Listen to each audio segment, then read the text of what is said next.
Now, the season opener last week at Maryland, just 7 points, but there's still plenty of optimism here in Boca about what's ahead. I expect a lot of improvement tonight from a talented FAU roster. Zach Kitley is looking for the details to be better, more precise route running, better RPO reads, if the Owls can show their potential offensively against FAMU tonight. We could see a lot of points in this one as well. Two of the best wide receivers in the country. UConn wideout Skylar Bell leads the nation in receptions and touchdown catches. He's from the Bronx, transferred in from Wisconsin before last season. He's worked really hard on his concentration, which has led to less drops, more contested catches, but where he can really burn you is after the catch. 730 yards after the catch for Bell. That's more than 200 more than second place in the country.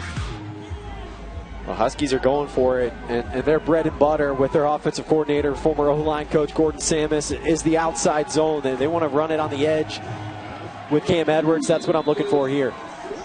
Hansen in as a fullback. I formation. Vignano under center. Handoff. They got hit early, but the pile pushes forward. This will be a first down. That's all about the toughness of Cam Edwards, and he got that one in the weight room in the offseason, doing those squats. That's why you do those heavy squats, so you can keep the legs driving with guys on top of you on plays like that.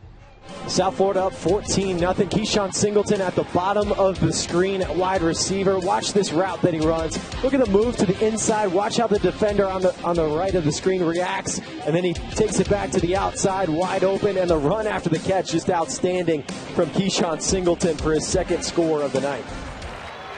Clark has 6 catches in his career. 4 of them have been touchdowns. Pretty good for a guy who says he learned how to play football from YouTube back in England. Who says you can't learn anything from YouTube? You can learn a ton from YouTube.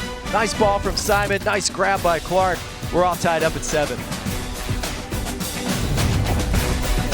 And then tonight, Ruben on the crossing route gets wide open. And again, the yards after the catch, 40-plus yards after the catch on this one. Tough stiff arm there to get to the end zone. And Ruben, not just a good physical football player, he is so smart. He got his degree from Stanford in 3 years, and now he's working on his master's degree in pharmaceutical nanotechnology. I didn't even know that was a thing. But no, it's going to help us somehow with it. Yeah. Big smiles for Moody or Ruben. Great pursuit by Roberts there, and there's the owl. I love that. Good prop in the student section. Where do you acquire such an item? That looks like one of those owls that is supposed to sit on top of your house and like keep the other birds, or here in South Florida, maybe keep the iguanas away. Right. Tulsa calls that one a city fumble. If it's on the ground, there's a crowd around, you got to just dive on it. And the Golden Hurricane did a good job there of recognizing and getting on top. As opposed to the country fumbles, right, Pat, where it's a scoop and score opportunity. Yeah. They teach them shortstop form and scoop that up and get on their way. They were fine with the city fumble right there. When there's a lot of wide open space, country fumble, you scoop it and score. But when you're in the city, you got to fall on it. And that's a huge play for the Golden Hurricane to keep any points off the board for Florida Atlantic. It'll be a touchback, and the Rice offense will come out for a second time today. Pat, what'd you see in the first drive from Rice? What do they need to do differently? Because it didn't go very well the first time. The Owls really cannot get behind the sticks like they did with that sack on second down. Got to keep those positive plays going. If you get some negative plays, it puts them in a bad position because they don't throw the ball a whole lot. Rice really needs to control that line of scrimmage and get a positive gain on first and second down.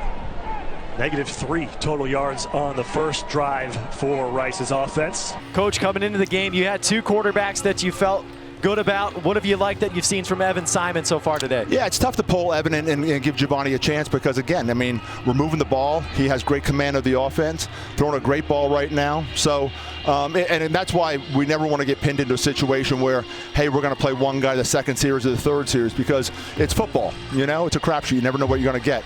But Evan's played really well, great command of the offense, and he's scoring some points.